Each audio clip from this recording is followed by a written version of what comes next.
నేను Kavya. Metro news కి స్వాగతం. విద్యుత్ ఛార్జీల సర్దుబాటు పేరుతో వైసీపీ ప్రభుత్వం ప్రజల మీద భారం మోపి వేల కోట్ల దోపిడీకి పాల్పడిందని విమర్శించారు టీడీపీ మాజీ ఎమ్మెల్యే ధూళిపాల నరేంద్ర కుమార్. పొన్నూరులోని టీడీపీ కార్యాలయంలో ఆయన మీడియాతో మాట్లాడారు. ఒక చేత్తో ప్రజలకు రూపాయి ఇస్తూ మరో చేత్తో వారి నుంచి 10 రూపాయలు సీఎం జగన్ దోచుకుంటున్నారని అన్నారు. పెంచిన విద్యుత్ ఛార్జీలపై సమాధానం చెప్పే ధైర్యం లేక ప్రతిపక్షాలపై లేనిపోని ఆరోపణలను వైసీపీ నేతలు చేస్తున్నారని ధ్వజమెత్తారు. రానున్న ఎన్నికల్లో వైసీపీని ఇంటికి పంపేందుకు ప్రజలు సిద్ధంగా ఉన్నారని నరేంద్ర చెప్పారు.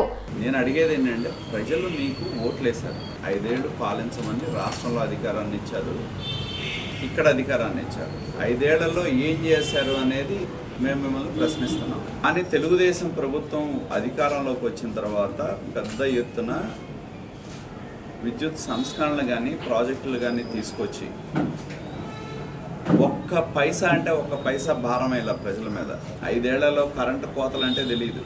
అలాగే ఈ ప్రభుత్వం వచ్చిన తర్వాత ఏ విధంగా విద్యుత్ రంగంలో పెట్టుబడులు పెట్టిన వాళ్ళని వేధించారో మనం చూసాం.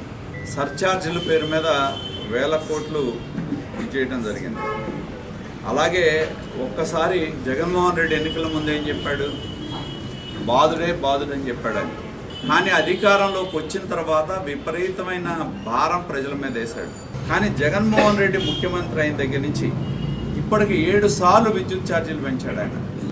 124 కోట్లున్న విద్యుత్ ఛార్జీలు 2014-19 మధ్య ఇవాళ 157 కోట్లు అయింది. కాబట్టి మమ్మల్ని విమర్శించే బదులు మేము అడిగిన ప్రశ్నకి సూటిగా సమాధానం చెప్పండి. బీజేపీ నాయకులు ఢిల్లీ రమ్మంటేనే టీడీపీ అధినేత చంద్రబాబు వెళ్లారని స్పష్టం చేశారు. ఢిల్లీ చుట్టూ చంద్రబాబు నాయుడు గారు ఢిల్లీ చుట్టూ తిరగల. చంద్రబాబు నాయుడు గారిని వాడు పిలిచారు రమ్మనమని. చంద్రబాబు నాయుడు జగన్మోహన్ రెడ్డి లాగా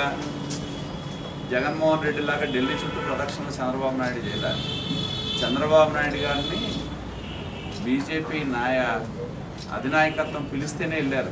ఢిల్లీ చుట్టూ ప్రదక్షిణ చేసింది జగన్మోహన్ రెడ్డి, చంద్రబాబు నాయుడు కాదు కదా. ఇచ్చినప్పుడు వెళ్ళారు, ఓకే, ఇష్టపడ్డారు, పొత్తని మాట్లాడుకుంటున్నారు. మోడీ రిమోట్ ద్వారా ఏపీ రాజకీయాలను శాసిస్తున్నారని Congress party working president Mastan Vali అన్నారు. జగన్ కూడా మోడీతో పొత్తు కోసం పాకులాడి భంగపడ్డారని విమర్శించారు. జిల్లా కాంగ్రెస్ పార్టీ కార్యాలయంలో మస్తాన్ వలి మీడియాతో మాట్లాడారు. బీజేపీతో పొత్తు పెట్టుకోమని చంద్రబాబు బహిరంగంగా చంపలేసుకున్నారన్నారు. రాష్ట్రానికి పాచిపోయిన లడ్డూలు ఇచ్చారని పవన్ కళ్యాణ్ మాట్లాడి ఇప్పుడు ఆయన కూడా బీజేపీ చుట్టూ తిరగడం సిగ్గుచేటన్నారు. చంద్రబాబు, పవన్ కళ్యాణ్ ఏపీ ప్రయోజనాలను మోడీకి తాకట్టు పెట్టారని ఆరోపించారు. దురదృష్టకరమైనటువంటి సంఘటన ఆంధ్రప్రదేశ్ రాష్ట్ర రాజకీయాల్లో గడిచిన 4 సంవత్సరాలుగా చెప్తా ఉన్నాం ఈ ప్రజలకి ఇవాళ ఉన్నటువంటి రాష్ట్ర రాజకీయాల గురించి. నరేంద్ర మోడీ గారు ఒక మాంత్రికుడు,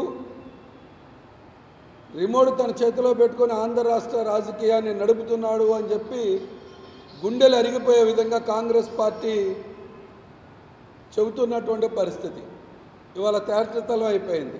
బీజేపీతో ఎవరి ప్రయోజనాల కోసం పొత్తు పెట్టుకుంటున్నారో చెప్పాల్సిన అవసరం చంద్రబాబు, పవన్ కళ్యాణ్ కు ఉందన్నారు. రన్నింగ్ రేస్ అనమాట, రిలే 400 మీటర్ల రన్నింగ్ రేస్ ఉంటుంది.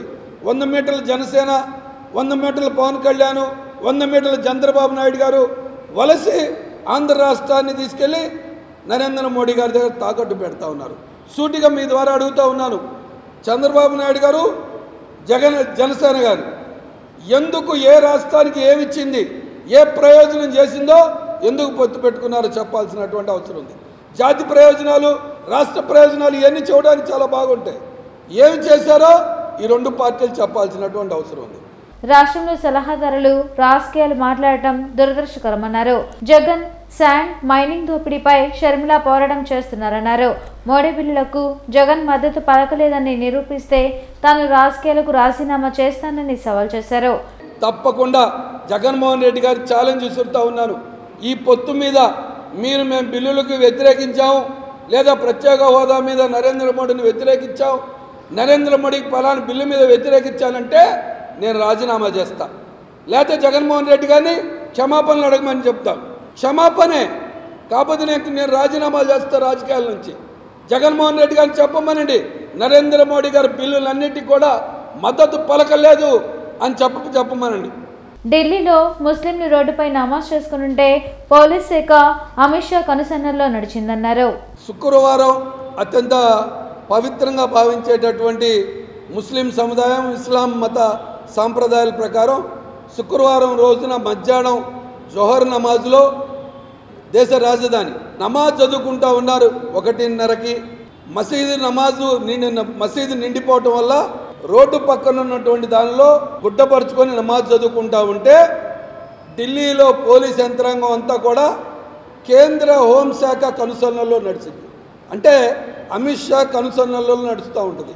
రాజ్యాంగం ప్రకారం ఒక ఉద్యోగస్తుడు, ఒక పోలీసు దుర్మార్గమైనటువంటి విధానంతో నమాజ్ చదువుతున్న వాడిని కాలుతో తన్నటం అనేటటువంటి అత్యంత దుర్మార్గమైన చర్యగా కాంగ్రెస్ పార్టీ భావిస్తూ ఉంది.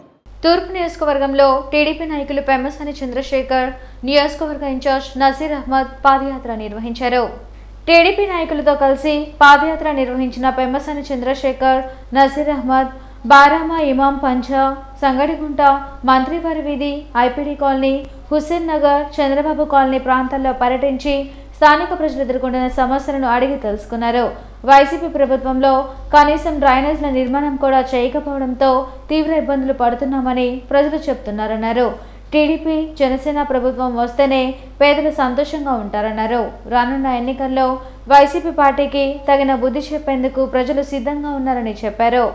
పార్లమెంట్ అభ్యర్థిగా పోటీ చేయబోతున్నటువంటి పెద్దలు పెమ్మసాని చంద్రశేఖర్ గారు ఈరోజు గుంటూరు నగరంలోని పలు డివిజన్స్లో విస్తృతంగా పర్యటన చేయడం జరుగుతూ ఉంది. ముఖ్యంగా పేద మహిళలు, బడుగు బలహీన వర్గాలకు సంబంధించినటువంటి మహిళలందరినీ కూడా వాళ్ళ పక్కన కూర్చొని వాళ్ళ కష్టాలను తెలుసుకునేటువంటి కార్యక్రమం ఇది చేస్తూ ఉన్నారు.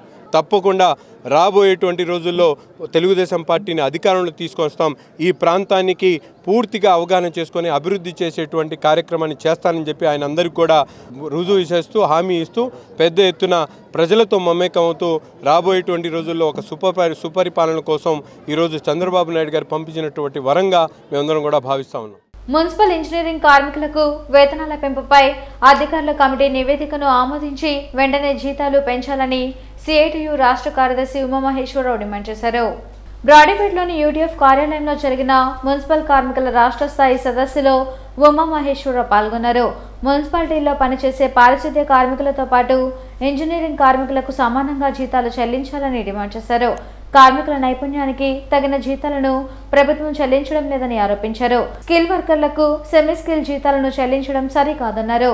ఇంజనీరింగ్ కార్మికుల జీతాల పెంపు కోసం కమిటీ ఇచ్చిన నివేదికను ఆమోదించి వేతనాలు పెంచాలని డిమాండ్ చేశారు. ఎన్నికల సమయంలోపు జీతాలను పెంచుకుంటే ఆందోళన తీవ్రతరం చేస్తామని హెచ్చరించారు. మున్సిపాలిటీల్లో పనిచేసే పారిశుద్ధ్య కార్మికులతో పాటు ఇంజనీరింగ్ కార్మికులు కూడా ఇద్దరు రెండు కళ్ళ లాంటి వాళ్ళు. పాలకులు ఒక కంటిని బాగా చూసి రెండో కంటిని గుణపంతో పొడిచేస్తూ ఉన్నారు.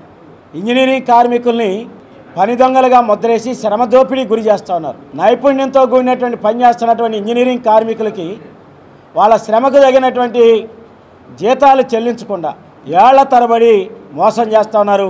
ఆ మోసాన్ని సరిదిద్దమని గత 16 రోజుల సమ్మె సందర్భంగా ఈ ప్రభుత్వం మీద ఒత్తిడి తీసుకొచ్చాం.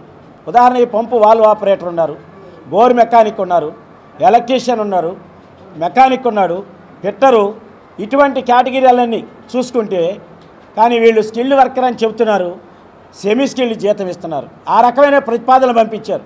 ఈ రకమైన ప్రతిపాదనలు కరెక్ట్ కాదు. 21,500 రూపాయలు జీతం ఇవ్వాలని చెప్పే పాత్ర మేము రాష్ట్ర ప్రభుత్వాన్ని డిమాండ్ చేస్తూ ఉన్నాం. కాబట్టి తక్షణం ఈ రాష్ట్ర ప్రభుత్వం, మున్సిపల్ శాఖ మంత్రి ఆదిమూలపు సురేష్ గారు కానీ, ప్రిన్సిపల్ సెక్రటరీ శ్రీలక్ష్మి గారు త్వరగా స్పందించి ఎన్నికల షెడ్యూల్ వచ్చేలోపు ఈ నివేదిక ఫైనాన్స్ డిపార్ట్మెంట్లో ఉన్నటువంటి ఫైల్ని కదిలిచ్చి జీవోలు ఇచ్చి ఈ కార్మికులకు కూడా జీతాలు పెంచాలని చెప్పి మేము డిమాండ్ చేస్తున్నాం. లేని పక్షంలో రాబోయే రోజుల్లో ఆందోళన పోరాటాలని రాష్ట్ర వ్యాప్తంగా ఉధృతం చేస్తామని చెప్పేసి రాష్ట్ర ప్రభుత్వాన్ని హెచ్చరిస్తా ఉన్నాం. ఈ వార్తలు ఇంతటితో సమాప్తం. నమస్కారం.